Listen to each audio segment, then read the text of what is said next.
اعوذ باللہ من الشیطان الرجیم بسم اللہ الرحمن الرحیم نحمدہ ونصلی علی رسولہ الکریم اما بعد اعوذ باللہ من الشیطان الرجیم بسم اللہ الرحمن الرحیم لا تقتلوا انفسکم صدق اللہ العظیم۔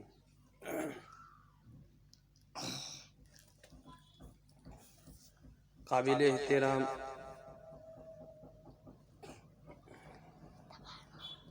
بزرگوں، دوستوں اور خاص طور سے نوجوان بھائیوں،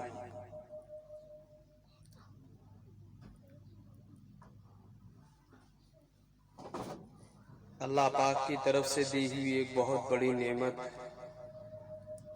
ایمان اور اسلام کے بعد زندگی ہے۔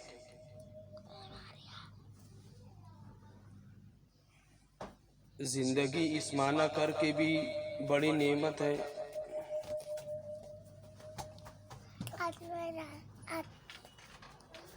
کہ آخرت کی زندگی کا دار و مدار اللہ پاک نے دنیا کی زندگی کے اوپر رکھا ہے۔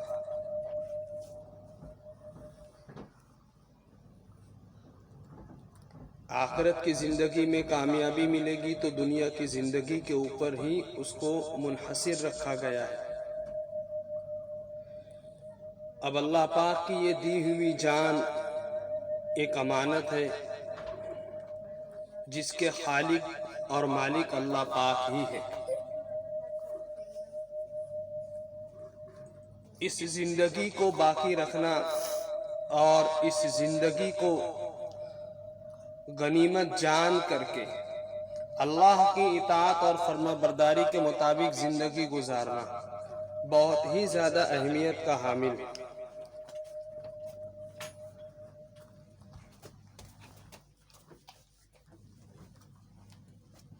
حالات کے اعتبار سے، موسموں کے اعتبار سے انسان کا جسم متاثر ہوتا ہے۔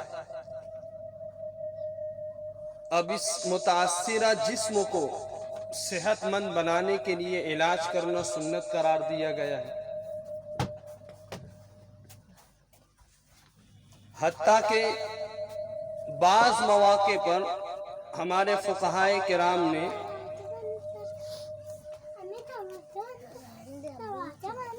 ایسی چیزوں سے بھی علاج کرنے کو ضروری قرار دیا ہے جو چیز شریعت کی نگاہ میں حرام ہے۔ بلکہ اس سے آگے کی میں بات بتاؤں کہ اگر ایسے مواقع آ جائیں جن مواقع کی بنیاد پر انسان کی جان کو خطرہ لاحق ہو جائے، بھوک کی وجہ سے یا پیاس کی وجہ سے، ایسے مواقع پر اگر حلال چیزیں میسر نہ ہوں تو حرام چیزوں کے ذریعے سے اپنی بھوک اور اپنی پیاس کو مٹانا واجب اور ضروری ہو جاتا ہے۔ اور یہ سب کچھ اللہ پاک کی طرف سے،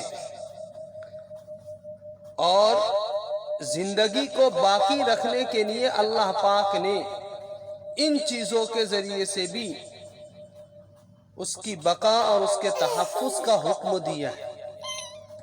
اس سے اندازہ لگا سکتے ہیں کہ زندگی کتنی اہم چیز ہے۔ انسان حالات کا شکار ضرور ہوتا ہے، لیکن آپ کو یہ بات میں بتاتا چلوں کہ اللہ پاک کسی بھی بندے پر اس کی طاقت سے زیادہ بوجھ کبھی نہیں ڈالتے۔ لا یکلف اللہ نفسا الا وسعها۔ بندہ جتنا بوجھ برداشت کر سکتا ہے اتنا بوجھ اللہ پاک کی طرف سے آتا ہے، اتنی تکلیف اتنے کا اس کو مکلف بنایا جاتا ہے۔ لیکن انسان اپنی ناسمجھی کی بنیاد پر ایسے اقدام پر مجبور ہو جاتا ہے، ایسا قدم اٹھا لیتا ہے کہ جس قدم کے اٹھانے کا کوئی مسئلے کا حل ہی نہیں۔ جیسے انسان خودکشی کر لے، خودکشی کسی بھی مسئلے کا کوئی حل نہیں ہو سکتا۔ انسان اللہ پاک کی دی ہوئی جو زندگی ہے اس کا امین ہے، کل قیامت کے دن اس امانت کے بارے میں اس سے باز پرس ہوگی۔ اسی لیے حرام موت، خودکشی والی موت کو حرام موت قرار دیا گیا ہے۔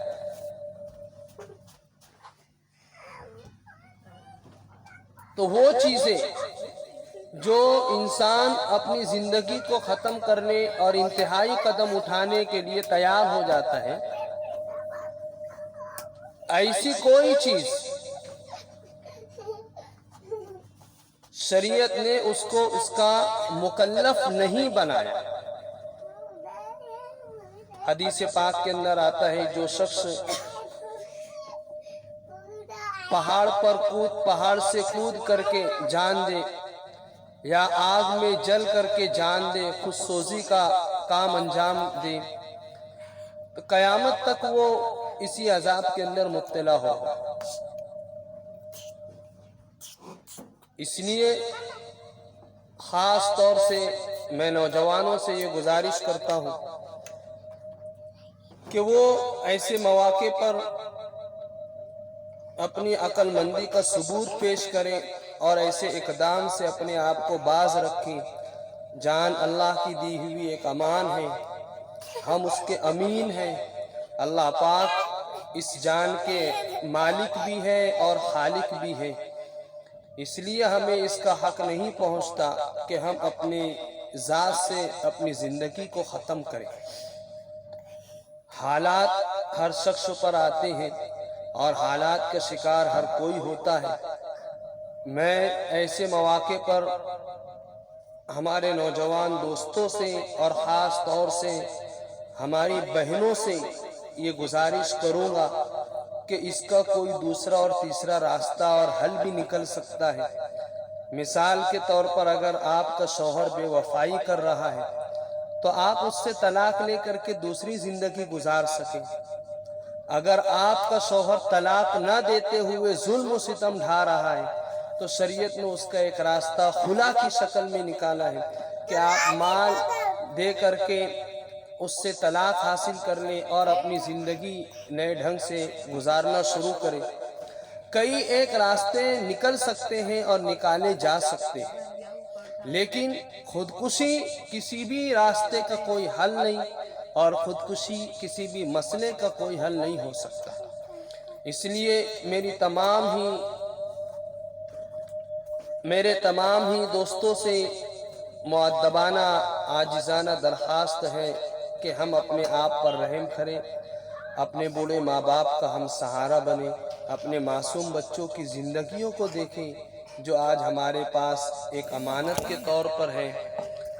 اگر ہم نے ان چیزوں کو لیا تو انشاءاللہ امید ہے کہ سماج اور معاشرہ بھی درست ہوگا اور ہر ظلم کو تو اللہ پاک، ہر ظالم کو تو اللہ پاک کیفر کردار تک پہنچائیں گی، چاہے دیر سے ہی صحیح، لیکن ہر ظلم کا انجام برا ہوتا ہے۔ ایسے مواقع پر ہم اپنے آپ کو سنبھالیں۔ وآخر دعوانا الحمدللہ رب العالمین۔